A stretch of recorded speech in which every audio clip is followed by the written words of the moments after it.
আবারও সেই ধর্ষণ। কিছুদিন আগে আপনারা জানেন যে একটি মাসুম বাচ্চা ধর্ষণ হয়েছে, ধর্ষণের শিকার হয়েছে এবং সেই বাচ্চাটিকে ধর্ষণ করে গলাটা দেহ থেকে আলাদা করে ফেলছে। এখন আবার আমার স্ক্রিনে যে দৃশ্যটি দেখছেন, এটি কিন্তু বাস্তবতা একটি ঘটনা ঘটছে, যেখানে ধর্ষণ করছে এবং এই মেয়েটির পেটে 2 মাসের বাচ্চা ছিল, 2 মাসের বাচ্চা ছিল, গর্ভবতী। সেই মেয়েটিকে ধর্ষণ করে তার গর্ভের বাচ্চাটিকে শেষ করে ফেলছে। কে? এই বিএনপির নেতা। বিএনপি একজন নেতা। স্কিমের ভিতরে যে বোনটিকে দেখছেন, এই বোনটির পেটে 2 মাসের একটি বাচ্চা ছিল, যেখানে বলা হয়েছে গর্ভবতী হয়েছিল।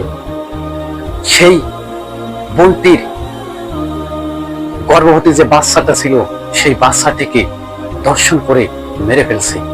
অনেক মিনতি করছে, এরকম বলছে যে আমার পেটে একটি বাচ্চা আছে, তুমি আমাকে ধর্ষণ করো না। তারপরেও হানাদার বাহিনীরা তার পেটের সন্তানকে ধর্ষণ করে মেরে ফেলছে, হত্যা করে মানুষকে খুন গুম করে শেষ করে দিচ্ছে।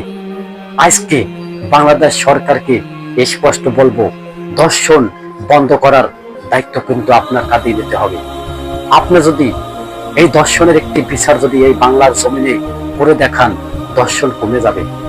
হতে পারে এটি আখিরি জমানার সেই নবীজি সাল্লাল্লাহু আলাইহি সাল্লামের ভবিষ্যৎবাণী, কিন্তু এরকমের ধর্ষণ যদি বিচার যদি প্রত্যেকটা রাষ্ট্রে রাষ্ট্রে করা না হয়, ধর্ষণের হার বেড়ে যাবে।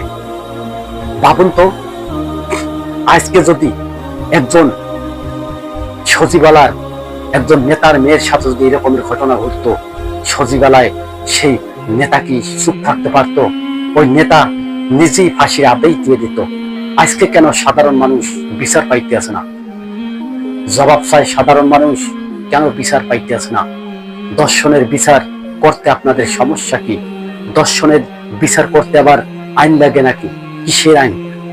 একটাই আইন জারি করে দেবেন যে ধর্ষণ যে করবে তার মৃত্যুদণ্ড, মানে তার ফাঁসি, অথবা জুমার নামাজের পরে তার গর্দান কাটা হবে, অথবা জুমার নামাজের পরে তার গলা তামায় মাটির ভিতরে কুপে তাকে হত্যা করা হবে। এটি হলে ধর্ষণের বিচার। আজকে প্রধানমন্ত্রীর কাছে আমাদের একটি আবেদন, ধর্ষণের বিচার করুন, না হয় ধর্ষণ কিন্তু বাংলাদেশের ভিতরে ছড়িয়ে পড়বে। একের পর এক ধর্ষণ হয়েছে। কি অপরাধ ছিল? আমার পাশে যে স্কিমে যে বোনটি ছিল, বোনটির কি অপরাধ ছিল? এই বোনটি কেন ধর্ষণ হইল? আর এবং এর বিচার কেন এখনো হইতে আছে না? সে বিএনপির নেতা হয়েছে দেখে কি পুরো বাংলাদেশটা কি তার হয়ে গেছে? সে কি নিজের মতো ইচ্ছা মতো সে দেশের ভিতরে ধর্ষণ করবে?